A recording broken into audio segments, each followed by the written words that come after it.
Kasaragod CPIM local committee ഓഫീസിന് നേരെ ആക്രമണം. തായന്നൂർ ലോക്കൽ കമ്മിറ്റി ഓഫീസിന് നേരെയാണ് ആക്രമണം ഉണ്ടായത്. ജനൽ ചില്ലുകളും കൊടിമരവും അടക്കം തകർത്ത നിലയിൽ. ഇന്നലെ രാത്രിയാണ് ആക്രമണം ഉണ്ടായത്. വിവരങ്ങളുമായി സിജു കണ്ണൻ ചേരുകയാണ് വിശദാംശങ്ങളുമായി. സിജു, എപ്പോഴായിരുന്നു ഈ ഒരു ആക്രമണം നടത്തിയതിന്റെ പിന്നിൽ ആരാണെന്ന് വ്യക്തമായിട്ടുണ്ടോ? CCTV ദൃശ്യങ്ങളും മറ്റും ലഭ്യമായിട്ടുണ്ടോ? എന്തൊക്കെയാണ് കൂടുതൽ വിവരങ്ങൾ?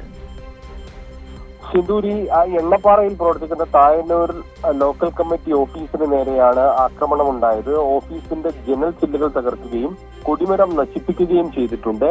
എണ്ണപ്പാറയിൽ CITUവിന്റെ കൊടിമരവും CPIM കൊടിമരങ്ങളും നശിപ്പിച്ചിട്ടുണ്ട്. ഇന്നലെ രാത്രിയാണ് ആക്രമണം നടന്നത്. CPIM ലോക്കൽ കമ്മിറ്റി ഓഫീസ് പ്രവർത്തിക്കുന്ന AKG മന്ദിരത്തിന്റെയും TK ശ്രീധരൻ സ്മാരക ഹാളിന്റെയും നേരെയാണ് ആക്രമണം ഉണ്ടായത്. ഓഫീസിന്റെ 8ഓളം ജനൽ ചില്ലുകളാണ് തകർത്തത്. സംഭവത്തിന് പിന്നിൽ BJP ആണെന്ന് CPIM ആരോപിക്കുന്നു.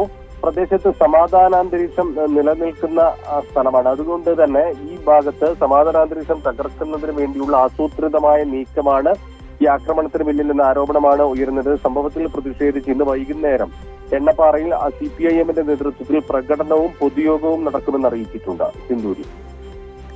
ശരി സിജു, കാസർഗോഡ് എണ്ണപ്പാറയിലാണ് ഇത്തരത്തിൽ CPIMന്റെ ഓഫീസ് അടിച്ചു തകർത്തിരിക്കുന്നത്. സംഭവത്തിന് പിന്നിൽ BJP ആണെന്നാണ് CPIMന്റെ ആരോപണം.